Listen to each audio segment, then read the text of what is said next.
청취자 여러분 안녕하세요. 오늘 저희가 함께 살펴볼 자료들, 이거 정말 흥미로운데요. 바로 해원 상생 그리고 중화적 공리주의라는 개념입니다. 네, 안녕하세요. 이게 서양의 공리주의랑은 좀 결이 다르죠. 맞아요. 특히 순환과 해원, 이 키워드로 경제랑 세외의 조화를 얘기한다는 점이 굉장히 독특하게 다가왔습니다. 그렇죠. 자료는 주로 이제 대순진리회 사상 해설 자료에서 가져온 건데요. 네네. 그래서 저희 목표는 이 관점이 지금 현대경제 인형들이 겪는 위기 있잖아요. 여기에 어떤 다른 생각을 제시하는지 그걸 좀 깊이 파보는 겁니다. 시작해볼까요? 좋습니다. 여기서 딱 하나 짚고 넘어가면 좋은 게 보통 서양 사상은 뭐 다수의 최대 행복, 이걸 중요하게 보잖아요. 네, 그렇죠. 공리주의 하면 딱 떠오르는. 그런데 오늘 자료는 아주 소수의 불만, 그러니까 여기서 말하는 원한이라는 거요.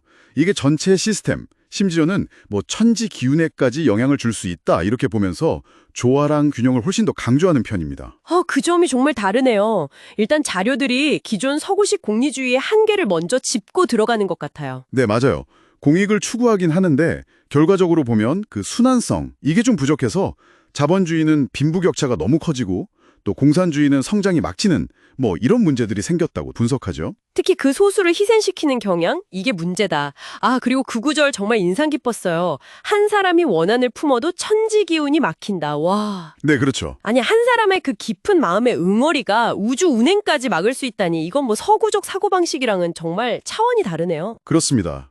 그래서 그 순환성의 부재 이게 핵심 문제로 지적되는 거고요. 공리주의적 접근이 왜 실패했냐 하면 바로 이 순환의 위기 때문이다 이런 진단인 거죠. 자료에선 이걸 또 웅패의 술, 그러니까 힘으로 막 지배하려는 그런 방식에 대한 비판으로 연결시키거든요. 힘으로 누르는 거요? 네. 개인이나 어떤 집단의 단기적인 이익, 뭐 혁신 이런 것만 막 쫓다 보면 정작 그 바탕이 되는 개개인의 살림이나 전체적인 순환 이걸 놓치게 된다는 거죠. 그럼 이제 심각한 불균형이 온다 이런 얘기입니다. 그래서 대안으로 나오는 게 바로 해원 상생이군요. 근데 이게 우선순위를 완전히 뒤집는 거네요. 맞습니다. 다수가 아니라 소수의 원한, 이걸 먼저 풀어야 한다. 즉 해원이 먼저 와야 한다. 해원이 먼저. 네, 그래야 비로소 모두가 함께 잘 사는 상생이 가능하다는 거죠. 일단 막힌 곳부터 뚫어야 전체가 잘 순환한다. 이런 원리랄까요? 아하. 그럼 이게 그냥 뭐 착하게 살자 이런 도덕적인 구호는 아닌 거네요? 그렇죠. 단순 구호라기보다는 순환적인 상호 이익을 위한 어떤 구조적인 원리로 제시되는 겁니다. 소외되거나 억울한 사람들, 그러니까 소수자에 대한 배려, 이 해원이 먼저 이루어져야만 건강한 상생관계가 만들어질 수 있다. 이런 주장이에요. 자료에서 보면 그 동학 실패 사례도 들거든요. 네, 봤어요. 그때 동학이 엄청난 호응을 얻었지만 결국 실패했는데 그 이유 중 하나로 근본적인 문제 해결, 그러니까 순환 회복보다는 좀 외형적인 명분이나 세력 확장에 치중했던 걸 지적해요. 그 위험성을 경고하는 거죠. 또 한번 생각해 보시면 좋을 것 같아요. 혹시 우리 주변에서 뭐 조직이나 일상에서 당장 큰 목표, 눈앞의 이익에 집중하다가 작은 문제나 소수의 의견 같은 걸 좀 무시했다가 나중에 더 큰 어려움을 겪었던 경험 혹시 없으신가요? 네, 그런 경험들 있죠. 그런데요, 이 소수자의 원한 해소를 우선한다는 게 이상적으로는 들리는데 실제 경제 시스템 안에서는 이걸 어떻게 작동시킨다는 걸까요? 기존의 효율성 중심 구조랑은 좀 부딪힐 수도 있을 것 같은데요? 네, 좋은 질문입니다. 여기서 자료가 강조하는 동력이 바로 성경신이에요. 성경신, 성실, 공경, 믿음. 네, 맞습니다. 그 복록은 성경신의 인난이 뭐 이런 구절이 나오잖아요.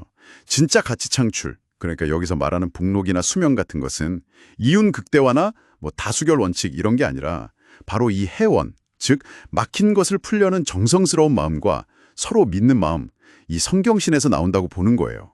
그러니까 이익 추구하는 좀 다른 동기부여 방식이네요. 그렇죠. 이게 다른 종류의 동기부여이자 가치 창출 방식이라는 겁니다. 실질적인 부나 건강 같은 가치가 그런 태도에서 비롯된다는 생각이니까 경제활동의 근본 동기 자체를 좀 다르게 보는 접근인 거죠. 와, 그 해원을 향한 그 진심 어린 노력이 결과적으로는 모두에게 이로운 순환을 만들어낸다 이런 말씀이시군요. 바로 그겁니다. 네, 이 모든 걸 좀 아우르는 개념이 바로 중화적 공리주의라고 할 수 있겠어요. 중화적 공리주의. 네, 개인의 내적인 자세, 그 그 성경신과 사회 전체의 순환적인 조화, 그리고 소수자를 먼저 배려하는 해원의 원칙, 이 세 가지를 결합한 거죠. 먼저 베풀고 좀 작은 부분이나 소외된 곳을 먼저 챙기는 게 이게 역설적이게도 순환의 원리에 따라서 전체 이익을 더 키운다 이런 사상입니다. 흥미롭네요. 어떻게 보면 기존 체계들이 맨날 부딪히는 문제 있잖아요.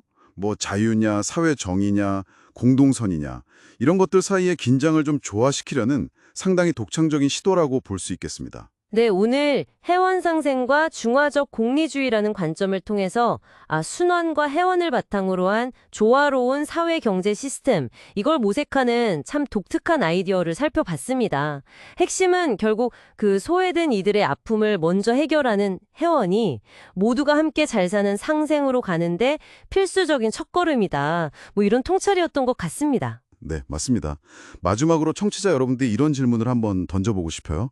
자료는 계속해서 진정한 가치, 뭐 혁신 이런 것들이 막힌 곳을 풀려는 해원을 향한 성실, 공경, 믿음, 즉 성경신에 기만할 때 나타난다고 하잖아요. 네. 그렇다면 여러분이 계신 분야나 혹은 속한 공동체에서 어쩌면 가장 먼저 해결해야 할 원한이나 좀 소외된 문제, 아니면 그냥 간과되어 온 작은 목소리 같은 건 없을까요?